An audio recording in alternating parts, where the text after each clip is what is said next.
Welcome to the first video of a series of tutorials on one-way ANOVA with R. In this series of videos, we are going to do a complete step-by-step analysis of a one-factor experiment using RStudio.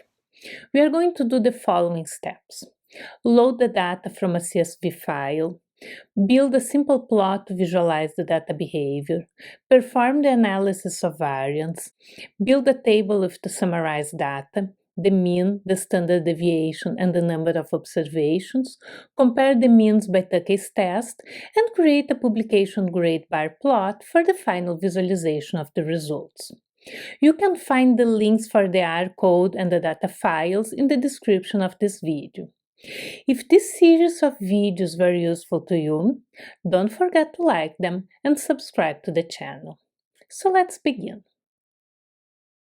The data you are going to analyze was published in the Environment International Journal. They analyzed the release of radon in showers with different aperture diameters. We are going to start by loading the data file. First, you must select the file folder. I have mine already selected. And click on Data File and import it.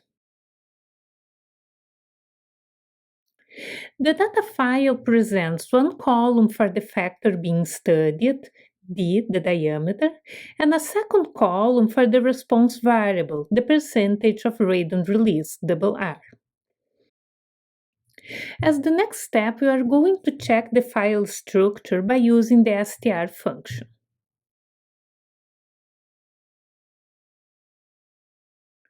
We can see that we have 24 observations of two variables, and all variables are numeric. Before doing the analysis of variance, let's plot the data to have an idea of its behavior. We are going to use the plot function, where the first argument is the x variable, the diameter d, and the second argument is the y variable, the radon release, R.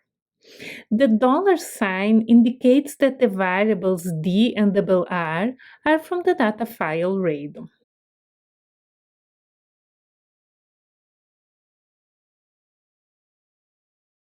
The plot shows a clear decrease of the radon release with the diameter.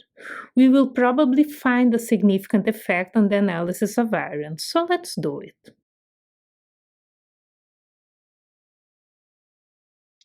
To perform the analysis of variance, mostly known as ANOVA, we need the independent variable, in this case the shower diameter, to be defined as a factor.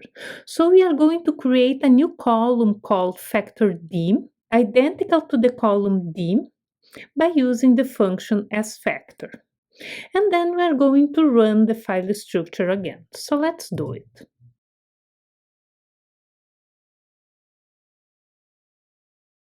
In the file, we can see that the column factor d is identical to column d. However, the file structure shows that factor d is not truly identical to d, since it is defined as a factor. Now we are ready to run the analysis of variance. For the analysis of variance, we are going to use the function AOV. The arguments are the response variable, R, the radon released, as a function of the explanatory variable, factor d.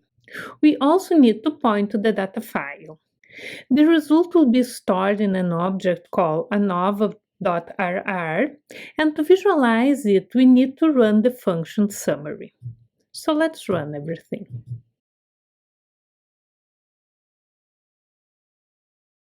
The result shows the ANOVA table with the degrees of freedom, the sum of squares, the mean square, the f-value, and the p-value. We consider that a factor is significant if the p-value is lower than the level of significance, usually 0.05. And as the p-value decreases, the more significant is the factor.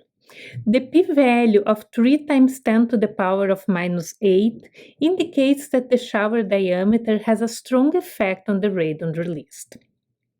The next steps of this analysis are the comparison of the means by Tukey's test and the choice of the final presentation of the results as a table or a plot. So in the next video of this series of tutorials, we are going to build a table with the mean and the standard deviation for each treatment, compare the means by Tukey's test, and add the superscript letters to indicate significant differences. Thanks for watching, and I see you next time.